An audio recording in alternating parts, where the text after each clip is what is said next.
Hey guys, this is Eric Weingartner with Weingartner Racing. Today's video is about a Ford head, but not only a Ford head, but a big block Ford head, which is pretty rare. So it's kind of a product review video, and I'll warn you straight up, 12 seconds into this, that I forgot to take a picture or do a recording when I got them originally. What I mean by that is because the valve job on them sucked balls. And not that one head didn't seal at all. I can already tell you that one. The other head would have sealed, so the valve job actually would have sealed.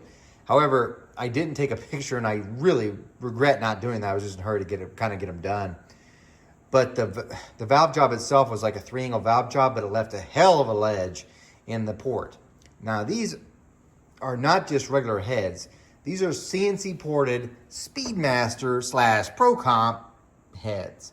And as you know, I'm not a fan of those at all. Now, a customer brought these in for me just to redo the valve job and to assemble them. He really didn't even care what they flow. But I'll give you some of the rundown on it. Because I did flow them absolutely stock without me altering the valve job. So just to give you an idea, here's kind of what they look like. I didn't take any measurements because, one, I don't care. These heads are, like I said, when you see the flow number stock, they're pretty horrible. Even though they've CNC ported. They're just not great. And things don't make sense. And I'll show you as I'm going through this. But you can see a shadow there on the floor. And you'll see some that don't have shadows and some that do. Core shift's really bad on this. But then I can't even say it's even core shift. Because let's look at this side. These are the chambers. Now, they're all CNC ported. I don't know what size they are. It's hard finding any literature on these heads at all anyway. But if you look, there's casting flash there. You can see it right there. But watch. Look at this intake guide. Now we're going to go to the next one down. The CNC machine hit the guide. Not that one though, but hit that guide. Do you get why I don't like Speedmaster stuff? If a head's put in the CNC machine, if it hits that guide, it should hit every single one, unless the guide locations aren't the same or the guide links aren't the same. See what I mean? But yeah, it is what it is as far as this goes. This guy bought them not because he was just trying to hop things up. He really couldn't find a cheap set of aftermarket big block Ford heads. So he got these. Now the exhaust port CNC ported as well. You can see some shadows definitely. Not in that port. There, and there. So overall, I'm not going to spend too much time wasting your time on this besides to say it's a turd. Let's look at the flow numbers and I'll show you, because I redid the valve job and I'll show you how much that actually gained. But let's start off with the stock ones. So these are the flow numbers, absolutely stock. Sorry I didn't take a better picture, but yeah, if this was a small block Chevy head, you'd have a really good head. 267 at 4, 322 at peak. It only does 309 at 600 valve lift. Look at the exhaust, 199. So picture they're putting these on a 460 or whatnot. And these are ported. It's not good at all. But let me show you the valve job, because I did take a picture after I cut the valve job so you can see how much of a ledge it was left. Because what they did on the valve job itself was horrible. There's a ton of material that needed to be removed. This is the ledge that's left behind whenever I got doing the valve job. And before you think, well, man, you just put on the most aggressive valve job ever. No, this was actually one of my least aggressive valve jobs because I knew there was so much material there because of what they had done when they put their 3-angle valve job on it. That undercut was probably like 55 or even less, probably like a 65 or something. It hardly took out anything. So whenever I put mine in there, you could tell it leaves a hell of a ledge. And the reason why is because they left all the material there. I have no idea why. Probably because I say that. I think I know why. It's probably easier to cut their valve job when they only doing these little bitty angles. So with the hope that maybe it'll seal, which one head did and the other one didn't anyway. So if you slapped them together, even if you use great parts, the valve job didn't seal. So you'd still have to have it redone. And this was my least aggressive one, but it did require blending. So let me show you what it looks like when it's all done getting blended. So once that ridge was left there from the valve job, all I did from that point is just blend it out. As you can tell, it's ground out. So instead of leaving that ridge there, I just couldn't leave it for a customer. So essentially all I did was just grind it and blend it into that side and this side. I didn't try to open up the throat anymore or nothing like that. I literally just ground it where it's flush with the other one. So it was a nice transition, which is what you see there. That's all I did. Now on the exhaust side, I did a valve job as well, but this is a radius valve job. They use a 3-angle one from the factory. That's probably the reason why it sucked too for the exhaust. But anyway, that's all that it's been done. Nothing crazy. But What's weird is how well this thing really improved. And by the way, the valve size on this was a 219 and a 1710. Good luck finding that information from Speedmaster / ProComp, especially as far as the links. For instance, the exhaust valve, in case you're ever trying to get an exhaust valve for this, trying to figure out the leak, this is 5.060. The intake valve, I have no idea, I can't remember, but you could find this intake valve anywhere. 219 intake valve is pretty common because big block Chevys run a 219. I don't know anybody runs a 1710, but it's 5060 long. That gets you a 1.9-ish installed height, which is what these are getting, a hydraulic roller spring, a PAC 1220X. So just for your record on that deal.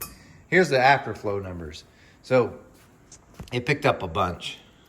So this is before and this is after. This is the intake side and that's exhaust down here. If we look at just at, I mean, that's like 30 CFM gain at 2. I really wish I had taken a picture so you could see how bad it was. And I am so sorry that I didn't because it makes this video not as good. 400 went from a 267 to a 295, almost 30 CFM. This isn't port work, this is valve job. This is the reason why it's so important. I tell people all the time, especially on these videos, you can grind all you want. The valve job is the most important thing.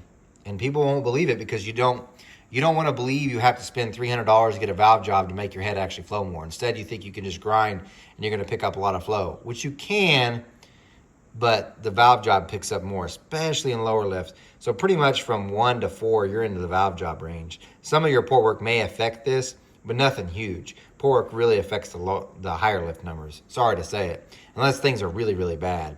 Valve jobs usually pick up this. But I mean, anyway, 30 CFM again at 400. Look at 600. 309 to 322, pretty good. From that point, it kind of just trails off. That's because there's been no extra port work done. So even though it gets 330 CFM, that's a 10 CFM gain almost at 900 valve lift, which no one's, I mean, he's not running a 900 lift valve with this, but you get the idea. And the reason why it's not gaining so much here is because there's no more port work that's been done. But still, huge gain. Look at this, even a 330 CFM. I mean, it's just good. The exhaust side, I really didn't think would change much at all, but it still did with the radius one. At 4, it went from a 159 to 171. That's a pretty good gain. And at 5, 172 to 192, 18.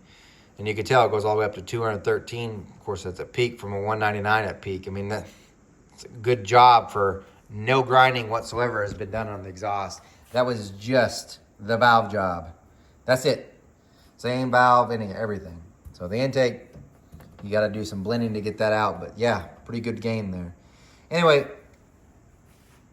I'm sorry that I wanted to put out this video because I think big block Ford guys get the least amount of attention on my channel. And I'm so extremely sorry that I did not take a picture when it came in stock. If you go through my other, like the Friday or Saturday update videos, you might actually see it somewhere in that video where I'll bring out the head and show it. And you can actually see it. But that was my mistake. I was just trying to get the valve job done, threw it up on the machine before I started doing the video. That was a mistake on my part. So sorry for you guys, big block Ford getting denied even then. Point on these is, they're okay. I mean, they're better than a stock head like a D9 now, but I don't know how much this even cost. I don't sell Speedmaster stuff, but CNC ported and stuff. He said he got them just because that's the only ones you can get, which I do believe. I don't know if Edelbrock's backed up on theirs or if they're just, Edelbrock is backed up on their big block Fords or whatnot, but it is what it is. It's a replacement. I just feel bad for you guys because like so many other manufacturers make heads for other things, just not big block Ford. I think you're even less limited than a Mopar, a 440 Mopar, and they're pretty limited. I feel bad for the big block Ford guys.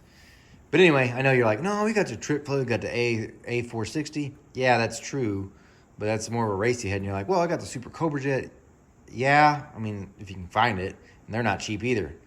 And we got Kazi's got one. Yep, also not cheap either. So if you're like, I just want something just barely above stock, to make some more power.